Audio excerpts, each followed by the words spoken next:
Good morning, everybody. That was robust. I like that. Guess everyone's excited about the potential of rain. I don't know if maybe that was the impetus for that enthusiasm. We're going to be in Hebrews 3, so go ahead and open up to that. This is not a very long chapter. It is very brief, kind of in at least the denseness of it. I guess that's one way to put that. That was a very long way to put that. There's not nearly as much in this as there is in the first two chapters.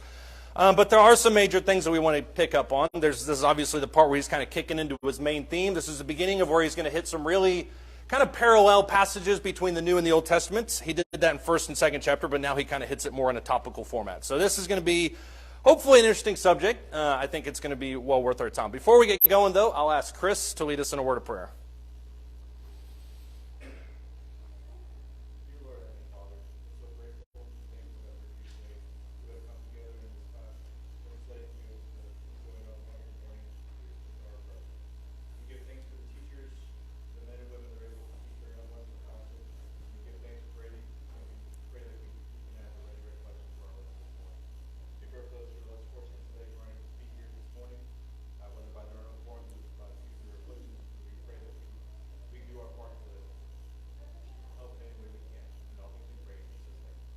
Amen. Thank you. So let's just do a very, very, very brief recap and go back through chapters 1 and 2. What was Hebrews chapter 1 about? All these chapters kind of build on each other, so it's not as if we're just pulling this out of a vacuum. What was Hebrews chapter 1 about?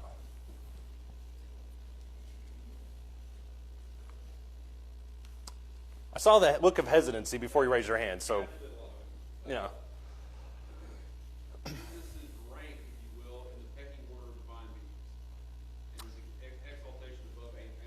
Right. That would have made a much better subheading than the ones that are actually in our Bible, but it is a little bit worried. But you're exactly right. He compares it specifically, and this is something that I didn't really realize until we went through it this time, was he doesn't so much describe Jesus as higher than the angels. Obviously, that's implied. He mainly describes the office of the Messiah as being higher than the angels, and Jesus obviously fits into that. And so if you understand that the Messiah has an office that is higher than the angels, then, and you believe Jesus is the Messiah, then you have to, by nature, choose him as being higher than the angels. That's kind of the one-to-one equation. What is Hebrews? Oh, go ahead. Because in addition to establishing that Christ is superior to the angels, the Messiah himself, that because God is speaking to us through his Son, in other words, we are receiving the benefits of a direct communication from God himself. Right. Yeah, I think that's in the beginning of, man, my memory's failing me. It's either at the beginning of chapter 1 or beginning of chapter 2 where he says, if this is how God used to speak to us, he's even more authoritative now. And so you do have that. Hebrews chapter 1 also has the description of Jesus. He talks about him being the exact representation of his nature, the exact image. So there's all sorts of components in that as well. But I think what you're mentioning is the beginning of chapter 2. So to kind of build off that point, what is Hebrews chapter 2 about?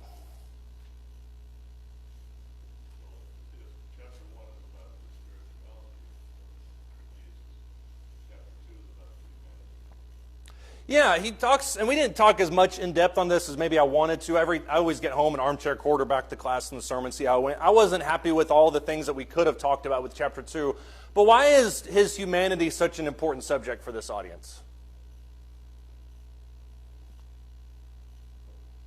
Go for 2 for 2, Dad.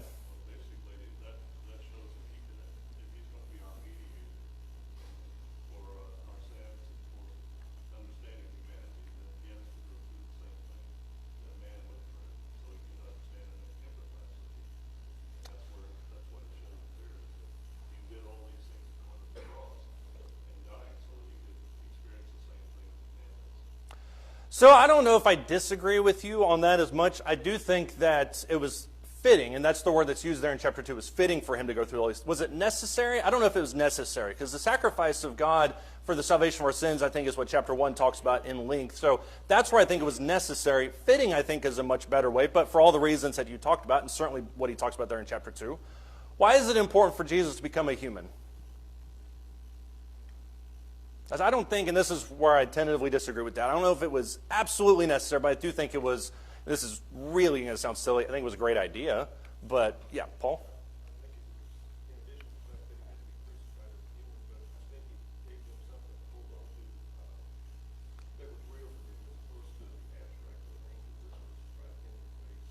Right. Yeah, more easily identify with him. And I guess to your point, I don't know if this is a point you made at the beginning, he couldn't die as God, so he had to die as a human. So I guess in that way, it certainly was necessary. But the identification, I think, is really important too. The fact that we have a Savior who asked us to do a whole bunch of things in this life, then he himself went through those same things. So there's an identification there. Nathan?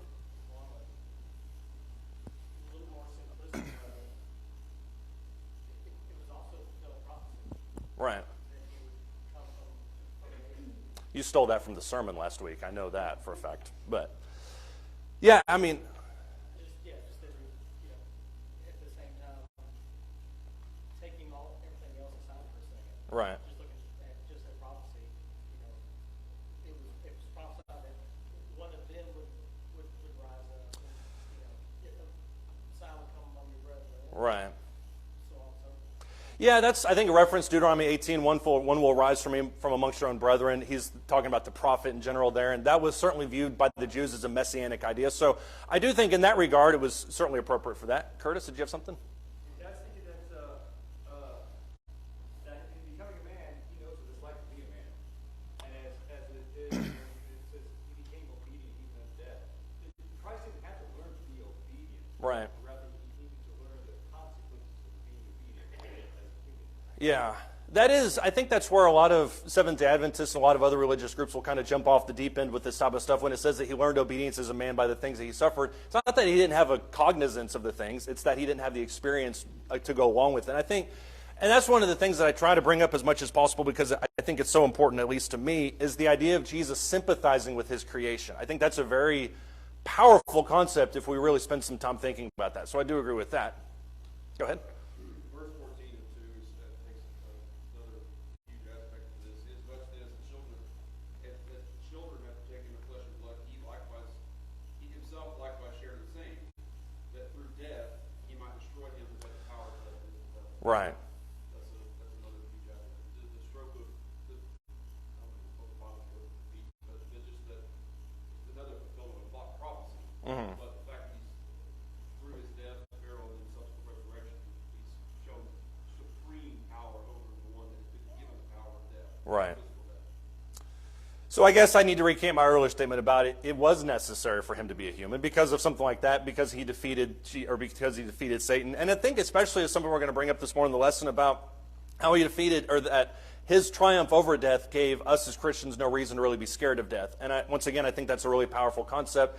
That was one of the things I really wanted to go in depth on last week and we didn't get to. But the fact that he triumphed over that, you see Paul mention that in 1 Corinthians 15. You see him mentioning it in Ephesians chapter 3 where he disarms the principalities and powers. So that theme is representative a lot in Scripture. And that's not just kind of a by-phrase. I saw Ken back there and I can't ignore him anymore. So I'll get him and then we'll jump up here to Lee. That's a bold move. What's that? Right.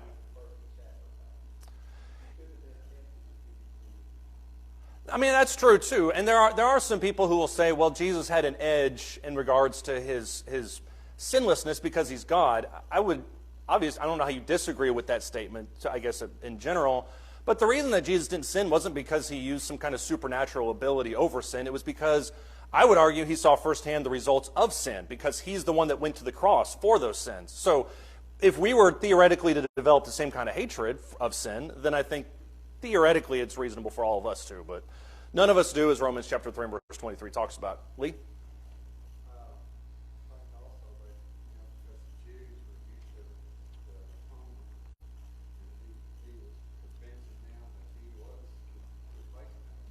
Right. Yeah, he was the atonement, and that's one of the things he's going to build on at the end of the book when he talks about how he's the author and the finisher of our faith, and we need to look towards him. So that's the theme that we'll kind of bring back up into the equation. Yeah. Does anybody else have any thoughts or comments? Hebrews chapter 3 is all about Moses. And like I said, we won't take this chapter by chapter, but we are at least initially here. Hebrews chapter 3 is all about Jesus compared to Moses. Once you have God's description or description of Jesus as deity, then his humanity, why do you bring Moses into the equation?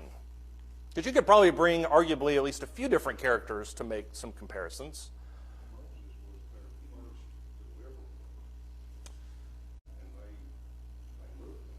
Right. Right. And it also been prophesied that there will Yeah. Yeah, I mean, Abraham, like I said, Abraham, Elijah, you could bring in those characters, but those, as you mentioned, are not described as being deliverers. Abraham's the father of all nations. Elijah kind of talks about the prophetic nature that Jesus possesses, obviously. But in terms of a deliverer, Moses is really the main one that kind of fits that idea. So I do think that's true. Yeah, Colin? Moses was also the lawgiver. Right, I always start making comparisons about the old and new. right. So when he compares Jesus to Moses, Uh-huh. they're showing, or he's showing that he was the lawgiver. He's showing that this is better than Moses. Right. I think that's the main thrust of Hebrews 3 is that if the law, and this is something he mentions in chapter 2, if this was the law delivered by angels and you held it, how much more you needed to hold the law delivered by Jesus. So that's the comparison he's making deliberately there. See, that's why I always go to Colin first. He always brings the big guns.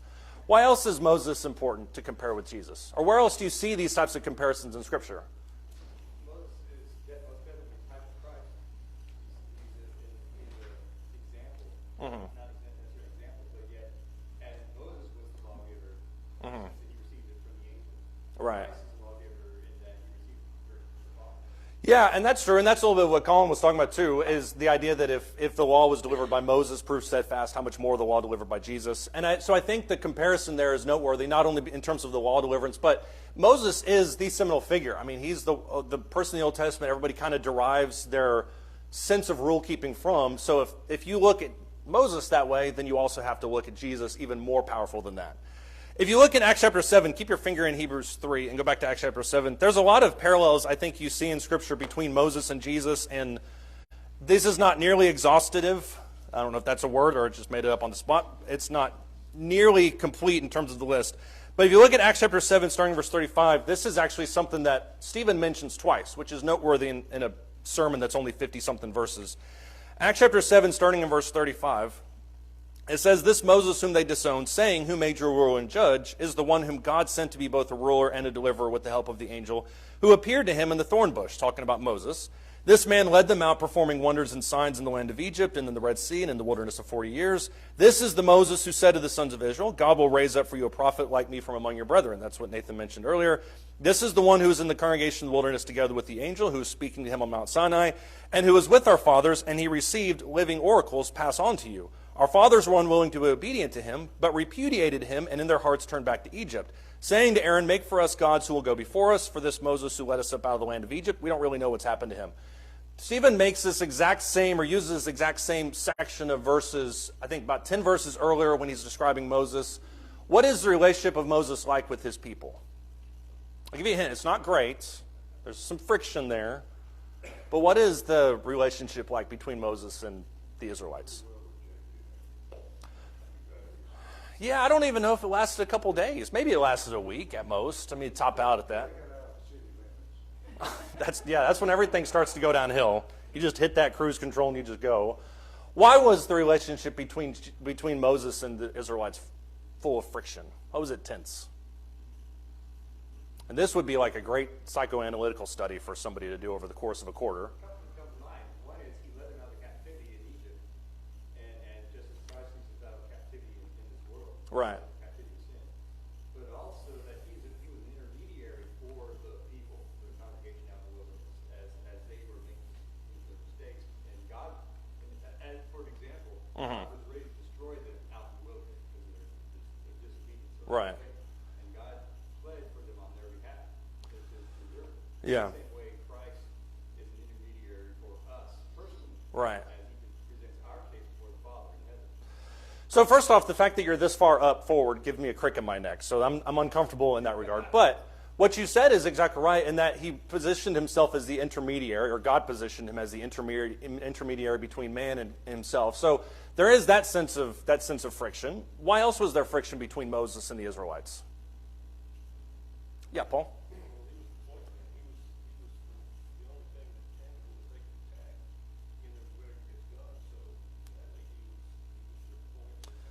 You're exactly right on that, but that doesn't mean that every leadership position necessarily brings with it hatred, which I think is what you saw between Moses and his people, at least some of it. Why was it? Because he mentions it here in Acts chapter 7, and I think this is a little bit of what the hesitation is with Jesus as well.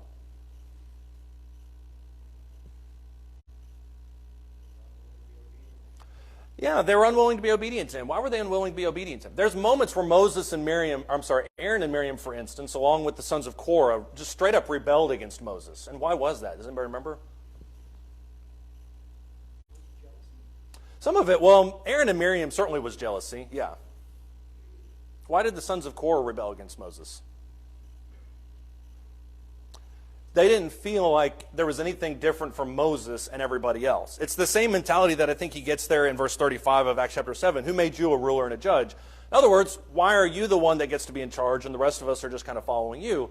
So there's this hesitancy when it comes to the Israelites' relationship with Moses that they refuse to follow him because they didn't really see him as superior to themselves, despite the fact that God spoke to Moses out of a burning bush, Moses went up on the mountain, that kind of thing. That same positioning, I would argue, is inherent sometimes with people's relationship to Jesus. Why is it that we're following him? What makes him so special, especially in these early days? Yeah. Thank you.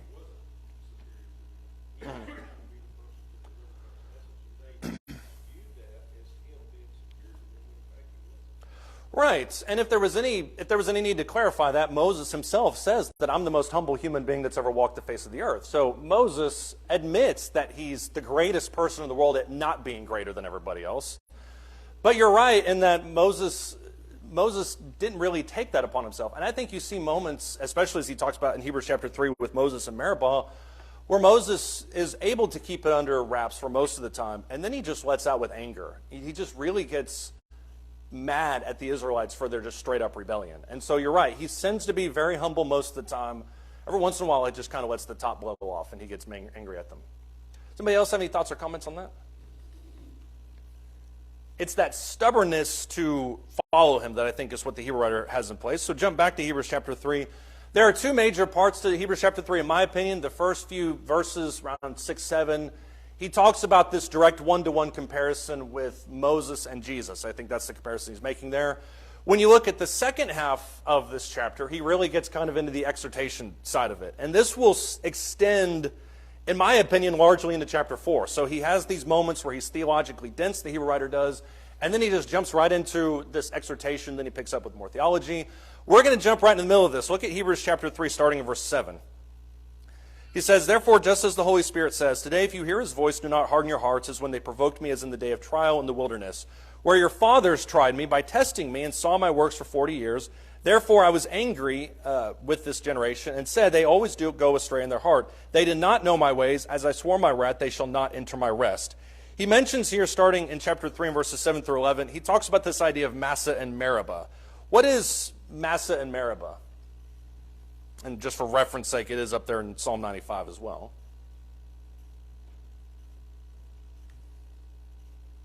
What are those two locations in the Israelite story?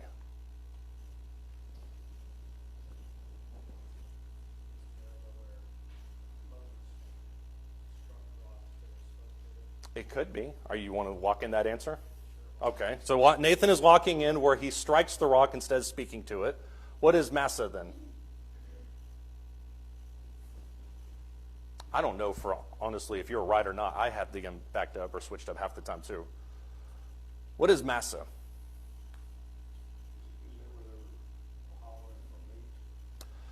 I don't think it's meat. I could be wrong on that. I'm not comfortable with my level of uncertainty right now. I don't think it's meat. I think it also is water. And if memory serves me right, Massah is the first incident really early in the wilderness wanderings where they're crying out for water. Meribah happens at the end of it. So you have one that happens at the very beginning of the wilderness wanderings, one happens at the very end. Meribah is where he does strike the rock, I think, instead of speaking to it. In Massah, I think he's supposed to speak to it, and I think he does speak to it, something like that. Regardless, they both stem from one major angst amongst the people. What is the angst that the people have? Chris, yes.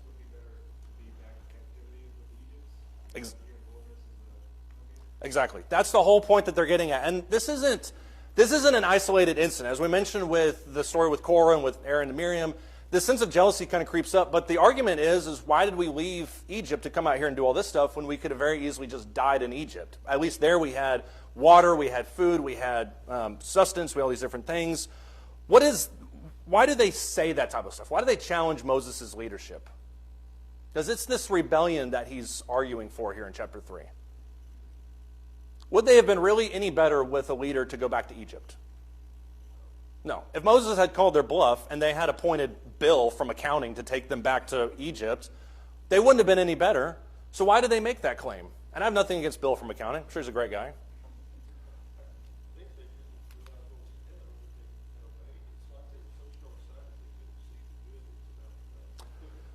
You say that, and I think you're right to a certain extent, but when you get to Numbers chapter 11 and 12, I can't remember exactly where it is, they get at Canaan's doorstep, and they get scared because they see the beasts and the humans that are inside of Canaan. They get scared, and this is the awkward part of their step. They take a step backwards and say, we're not going to go fight. Moses says, well, if you're not going to go fight, we're just going to go wander in the wilderness for 40 years.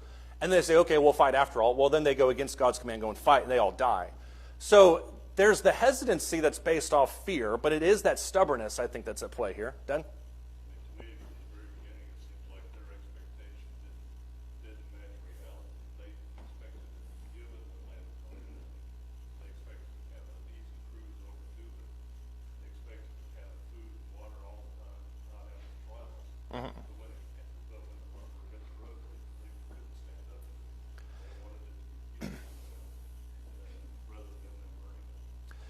Yeah, you can make that argument. I think personally that the wilderness wanderings are a great microcosm of our life. And we did a whole class on that several quarters ago where we talked about the exit from Egypt and all moving on towards Canaan and how we leave slavery and go towards heaven, that kind of thing. But we feel the same way that they do, which is we just want it to be easy. If God really wants me to be with him, why is the path to get there so difficult? So on some level, you're right with the Israelites that they expect more comfort from this. Sandra?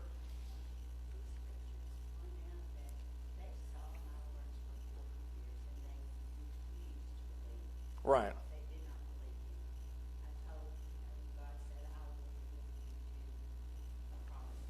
Right. Which is it's a hard statement to make to say that they don't believe, because as you mentioned, they did believe several times. And the most notable one is at the base of Mount Sinai, where they look up and see the thunder and the clouds and the lightning, all that stuff. And so they possess enormous faith then. And there's pockets of enormous faith. But as a whole, it doesn't take that long for them to be stubborn against God again. Right.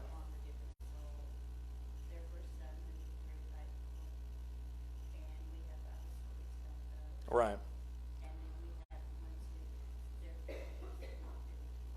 Right. Right. Yeah. Right. I'll take it now, and then tomorrow you better come out with something good plus, because not only do I want what I have now, but I want something even a little bit better. And if it's not up to my personal liking, then I'm just going to leave you entirely. And that's the selfish nature that I think we as humans possess sometimes. Lee? Like verse 10 in Psalm 95, Mm-hmm. the latter part says, they are a people whose heart goes astray. Yeah. They do not know my way. They don't care about knowing. And God's all about knowledge of you. Yeah. Learn what he wants us to do. Yeah, I mean, it all requires humility to a certain extent. The ability to just say, look, I'm just going to learn what God wants me to do, and I'm going to follow that. And there always comes friction involved in that, where we say, well, I'm going to follow God. I know what he wants me to do. I'm just not going to do it. Or I'm going to do something sideways to it or something like that. That's true, and I hesitate to... I never like blanket statements at all, because I think it paints too broad a brush in regards to humanity. But why is it that they were stubborn towards Moses and we can be stubborn towards Jesus? Let's bring it back to this. Curtis?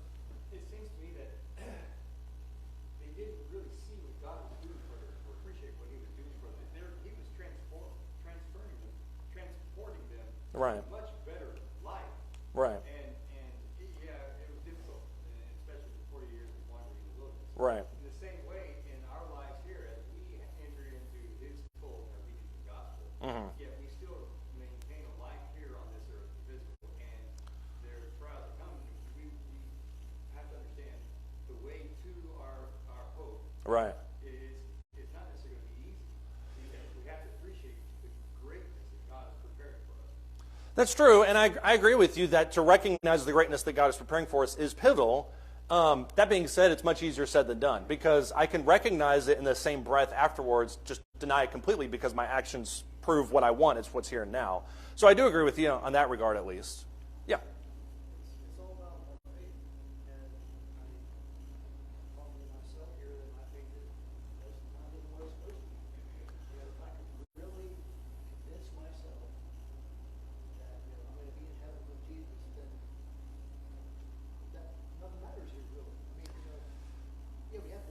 Right. It was just said, but that's so much better and greater.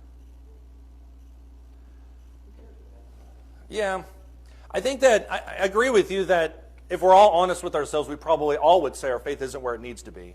And I think sometimes we get into trouble when we paint it as a zero-sum game. I'm either for God or I'm not for God. I do agree that there is a sense in which that's correct, but at the same time, to have the faith and move towards that is a continual growth process. And the people at the end of the 40 years were totally different than they were at the beginning, and I don't mean that just in a good way. I think in a lot of ways they had deviated because their constant calluses turned them away from God. We're getting away from the point, but I think regardless, when you look at this situation, the admonition here in Hebrews chapter 3 is what he says there in verse 8, do not harden your hearts. Don't look at what you're seeing and position yourselves opposite me. Don't make it a me versus you proposition, because when you think about what Moses said at Massa and Meribah, he didn't make it about God at all. And this was Moses' failings. He said, shall I draw water out of the rock, you rebels? So he positions himself twice in one sentence as being the one that's bringing water out of the rock. It's a very antagonistic relationship, and I think that's what's in view here in Hebrews 3. Go ahead, Lee. Well, I just want to clarify my comment about them not caring. They cared about what their heart wanted, Right. what God wants. Right, they cared about what they wanted, and they were willing to follow God as long as what they wanted lined up with what God wanted. But the moment that those run counter to each other, they would choose themselves 9 times out of 10. And I don't think that's too different from most of humanity. I mean, most of the people in the world, and maybe even people in this room, they're willing to follow God up until a point. But the moment that God asks them to do something that they don't align with, they harden their hearts and they turn to the left. And yet they still are still sitting there in God's company. Like, if you're going to follow him, you have to give him your whole heart. You can't just butt up against him and pivot and think that he's going to be okay with that. Does anybody else have any thoughts or comments on that? I didn't mean to turn that into a sermon. We can stand and sing if you want to, but that's a soapbox that I get on sometimes about it. Let's.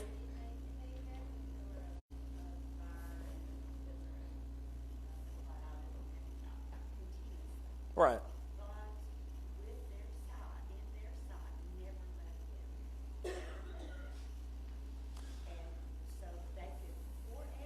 Mm-hmm.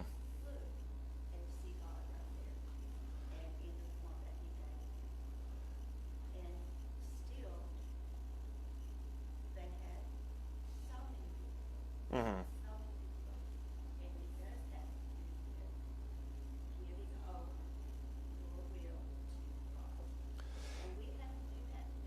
That's true.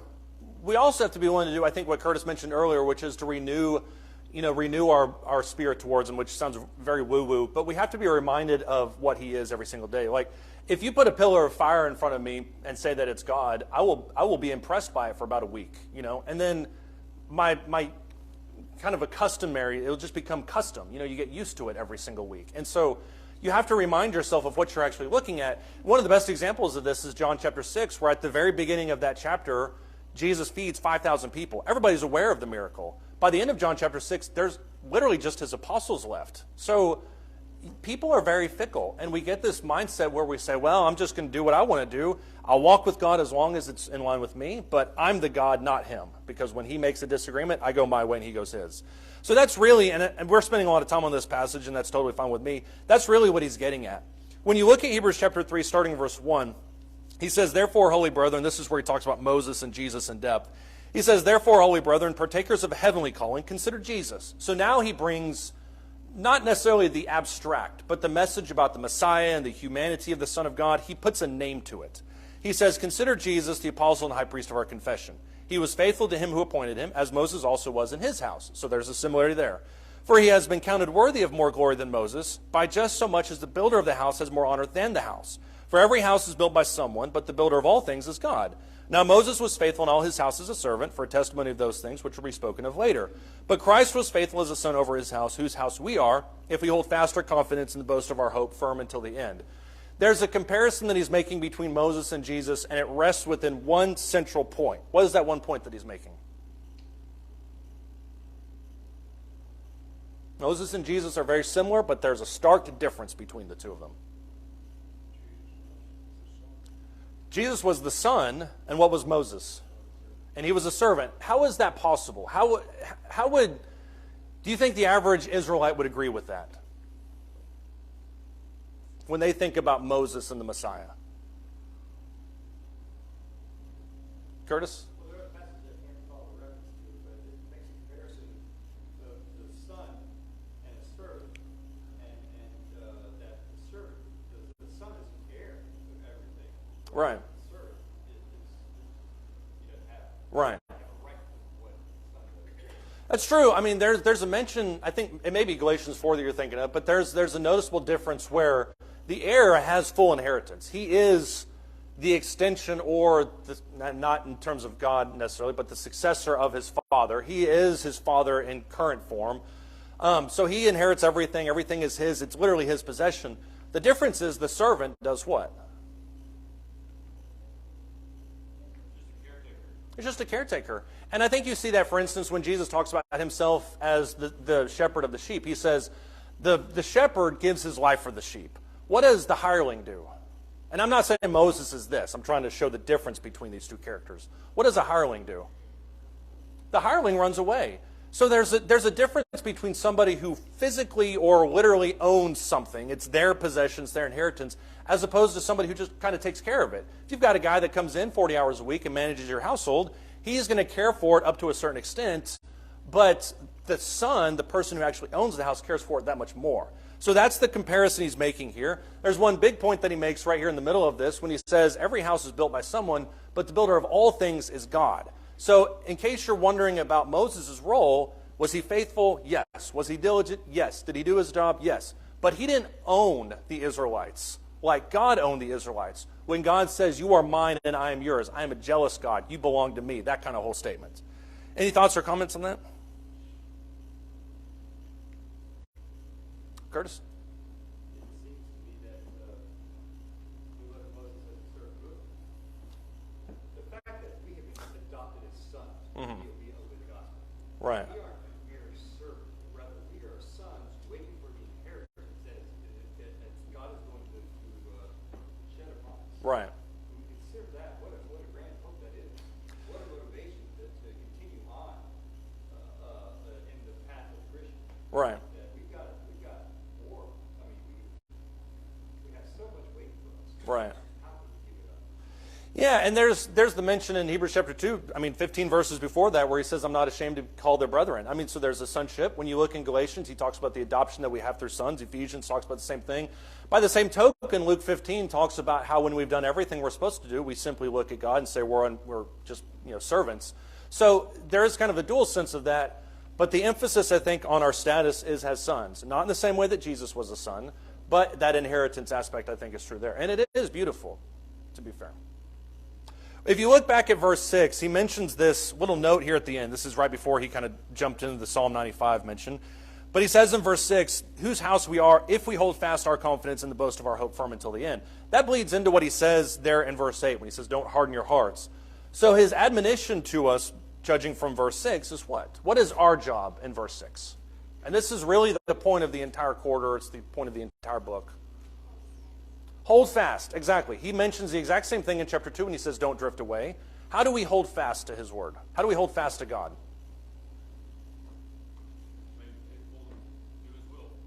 We remain faithful and do his will. It's as easy as that, obviously. Yeah. How do we, and I'm not minimizing because that's exactly what it is. How do we accomplish that in a day-to-day, real-life, practical aspect? Lee? Just never quit. That's kind of the flip side of what Levi said, but you're right. How do we never quit? Because these are not people that are uncaring about the gospel. The audience of the book of Hebrews are not people that just are kind of agnostic or apathetic about the gospel. I mean, they're committed. This is a moment where they've already striven in their fight for God. That's what Hebrews 12 says.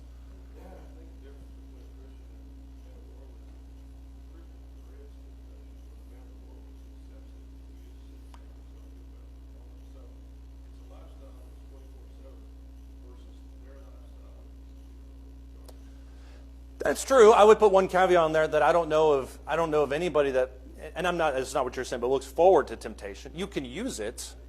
Yeah.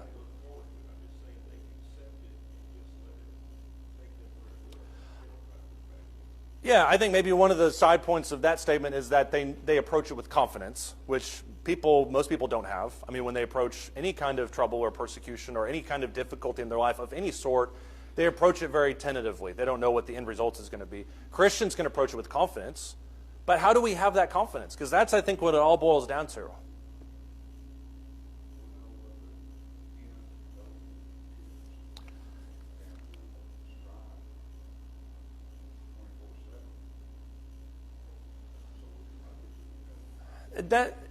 You're exactly right. And these are the answers we give. And I'm not minimizing that, because you're exactly right in that we know where we're going.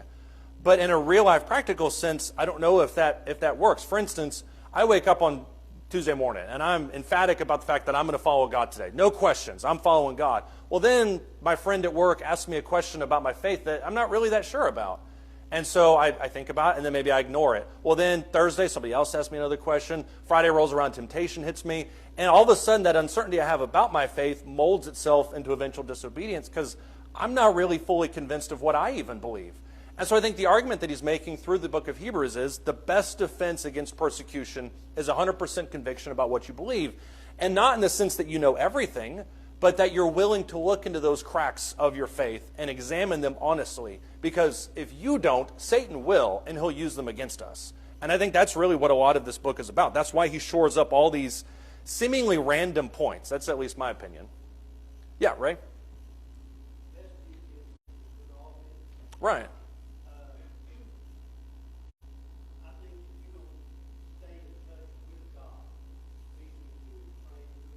Mm-hmm.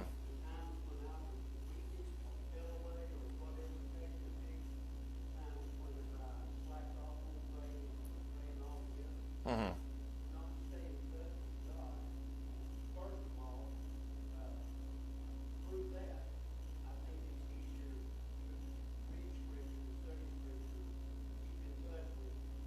Mm-hmm.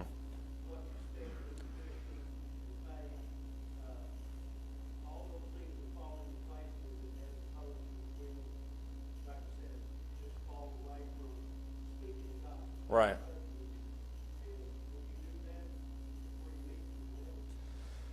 Yeah, doubt is Satan's best ally. It's his best tool. And when we don't study, when we don't read as we should, then Satan knows that. I mean, he's going to use those points of weakness. I mean, all of us, I would, of course, I don't know this for 100% fact, but I would argue that probably every single person in this building right now is grappling with some component of their faith.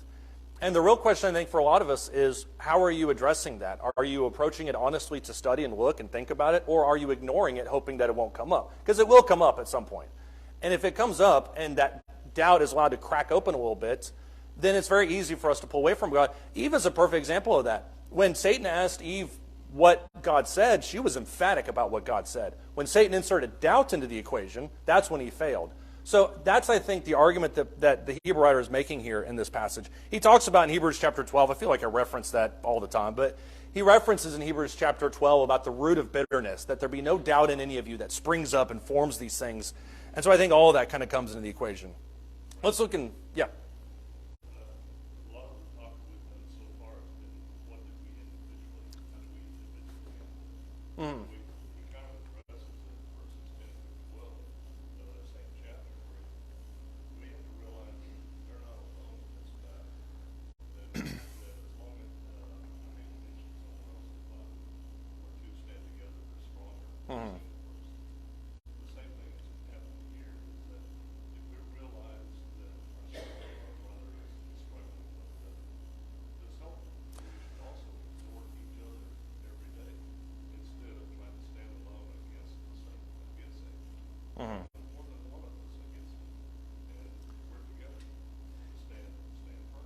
Yeah, we don't like to do that, because we feel like we should take Jesus, or we should take Satan on by ourselves. That if we don't, We're not all Texans, so some of us I don't even want to address that heresy. That's a personal problem, first and foremost. Texans have this issue, but I think one of the hardest things for us to do as humans is to admit that we need help. And that's a statement you can make about a lot of things in life, but it's especially apropos when it comes to our life as Christians, because we think, I can't handle it, I should handle it. And the truth is that we should be able to handle a lot of stuff, but we can't discount what we have as our friends. Yeah. He's not saying just when we have trouble. I phrased that wrong. He said exhorting each other. It doesn't say when That's true. Kind of exhort means to warn, so you kind of see exhort and encourage used conjunctively, but encourage and warn together. So you're right on that. When you look at what he mentions in the rest of this chapter in verses 12 through 19, it all fits into kind of one neat kind of bookend section. For instance, if you look at verse 12, he says, "Take care, brethren, that there not be in any one of you an evil, unbelieving heart that falls away from the living God." So the idea that he's getting at in this section is unbelief. And keep in mind the audience. He's not addressing people that don't believe in God. He's addressing people that do believe in God. The admonition, as it's mentioned from Debbie earlier and from chapter 2, is to not drift away from it. Hold fast. Because when you don't hold fast, when you start to drift away, that's when unbelief creeps in. So the question is, how do you do that? Verse 19 kind of finishes this thought when he says so that we too see that they were not able to enter because of unbelief. So in between these verses, this idea of unbelief, he's going to develop this thought. If you look in verse 13, this is his first big statement that he makes, and if you're diagramming this section, you can put it in kind of these points if you want to. But in verse 13, he says, "Encourage one another day after day, as long as it is called today, so that none of you will be hardened by the deceitfulness of sin." What role do our friends and fellow Christians play in our success as Christians, if you can put it that way? How much of, and this is a loaded statement, how much of my success as a Christian is based on Nathan? We're looking for something above 2%, 3%, I don't know. But how much of it is contingent on other people? I will stand before God alone. I'm not debating that. But how important is people like Nathan or Levi or James to my success as a Christian? That's fast math right there. Yeah. That's true, Levi.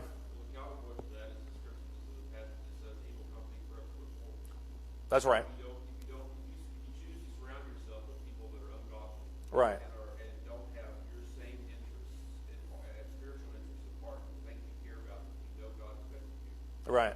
You're going to drift. It doesn't say that, I mean, yes, it's possible for a positive influence to have, a positive person spiritually to have influence over individuals who don't think that way. Right. I mean, how else would you bring people the gospel? But it doesn't give an out in that statement. It says evil company corrupts, evil companions corrupt. Right. And so you need to surround yourself with God-fearing people that believe at least mostly the same way you do about what is expected of you. Yeah. So that you can hold each other up.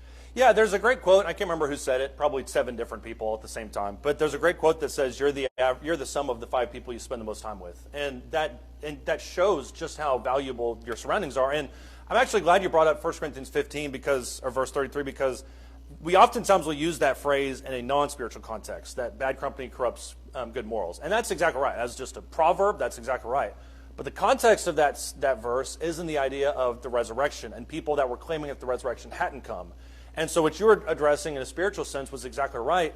There will be people that will say, well, the resurrection hasn't come. Well, if that's your company and that's what you begin to believe, then you're going to drift away from where you should be because that's what you kind of start to believe. And so the same thing remains true. And this is why Sundays and Wednesdays are so important, is because we have these moments where we can come together for a few hours a week and really draw strength from each other. Now because of texting, we don't have to just rely on those. Phone calls exist as an option, carrier pigeons, but we can encourage one another because of that. And the emphasis in verse 13 is, as it is called today. It's not tomorrow, it's today. So that's the point that he makes there. Verse 14 is another moment of how we kind of have this, how we move away from the unbelief. He says, "For we have become partakers of Christ if we hold fast our assurance firm until the end." I like that word assurance because it doesn't leave any room for doubt. If you sit in this room right now and you're a Christian, you know for a fact where you're going. That changes when we go out there or when we start to second guess ourselves or we second guess the gospel. So the idea of holding your assurance, in other words, believing what is true, the more you hold on to that, the more you can repel any kind of these first attacks that some people have. Look at what he says there in verse 15 as well. He has a callback to verses 7 through 11, but he says, "While it is said," and this is picking up from verse 14, "Today if you hear his voice, don't harden your hearts as when they provoked me." Now he gets into a distinctly Israelite analogy. Look at what he says in verse 16. "For who provoked him when they had heard? Indeed, did not all those who came out of Egypt led by Moses? And with whom was he angry for 40 years? Was it not with those who sinned, whose bodies fell in the wilderness? And to whom did he swear that they would not enter his rest, but to those who were disobedient?" So we see that they were not able to enter because of unbelief. First and foremost, these two sections, verse 18 and 19, provide the greatest commentary on what biblical belief actually is. Because if you look at verse 18, he says those people who did not enter his rest were those who were disobedient. That's what he spends 16 and 17 talking about. Verse 19, he provides the parallel with it when he says, so we see that they were not able to enter because of unbelief. He had just said in verse 18 that the reason they didn't enter was because of disobedience. So in the biblical mindset, disobedience and unbelief are the exact same type of stuff. But when he puts all this together in verses 16 down to verse 19, he argues that the best way, and this is going to sound really profound, but the best way to not drift away from God is to not sin. Now that seems really simple, but what's the brain-busting part of that verse? Why is that such a profound statement? That one of the best ways to not drift away from God is to not sin. Okay, so there's a brick wall that if I don't sin, I won't drift away from God. Case closed.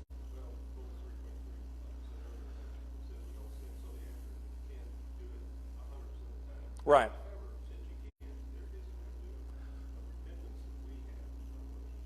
Right. And one of the best ways to avoid the avoiding thing that we're avoiding, if you can put that sentence in paragraph, is not do what David did, which is to compound sin with more sin. That's what we sometimes do. Curtis, you had your hand up.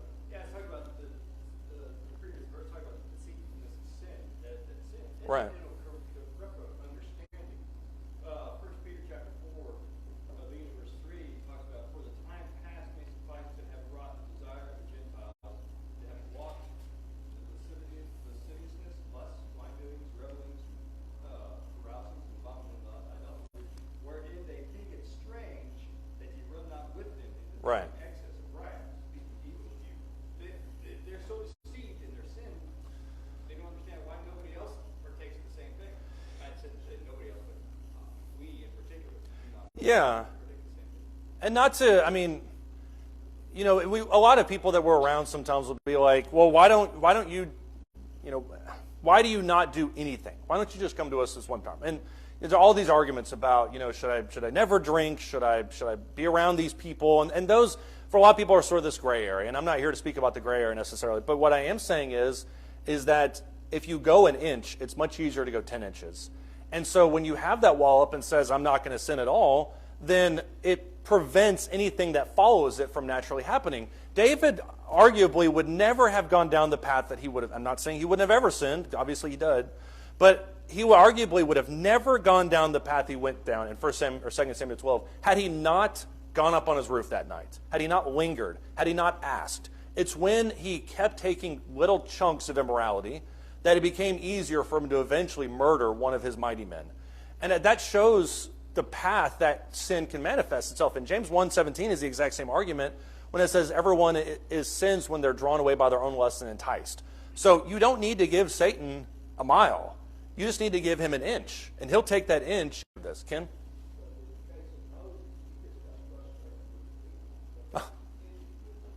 That's true.